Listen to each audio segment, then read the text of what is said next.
नमस्कार मित्रांनो, तूही माझा मितवा या मालिकेच्या पुढच्या भागामध्ये ईश्वरी घरी आल्यानंतर अर्णवला म्हणते की हे बघा, मान्य आहे आपल्याला उदयकांत आपल्या हातून सुटला, परंतु आपल्याला हे तर समजले की तो मुंबईमध्येच आहे।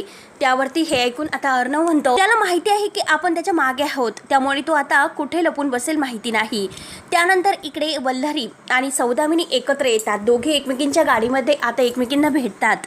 वल्लरी सौदामिनीला म्हणते की हे बघ अर्णवला, मात्र तुम्ही अर्णवला बिझनेसमध्ये त्रास द्यायचा आणि मी मात्र त्याच्या घरामध्ये अडचणी कशा वाढतील यासाठी बघेल। त्यामुळे आता सौदामिनी लगेच आता वल्लरीला हात पुढे करते, दोघे एकमेकींच्या हातामध्ये हात देतात। त्यानंतर आता हे ठरल्यानंतर ही सौदामिनी अर्णवच्या ऑफिसमध्ये येते आणि म्हणते की हे बघ, 15 दिवसात माझे 200 कोटी रुपये दे, नाहीतर ही तुझ्या आईची सात्विका नावाची जी कंपनी आहे तर ती मात्र मी आता डबघाईला आणेल आणि हे नाव बदललं जाईल। तेव्हा आता अर्णवला खूप मोठा धक्का बसतो। तर ईश्वरी मात्र अर्णवला ह्या संकटातून आता कसं बाहेर काढणार आहे, कोणते मोठे आता डील आता गणपती बाप्पांच्या कृपेने मात्र यांच्यासमोर चालून येते आणि ह्या सौदामिनीच्या तोंडावर मात्र तिचे 200 कोटी फेकून आता नक्की काय होणार आहे हे बघायला विसरू नका।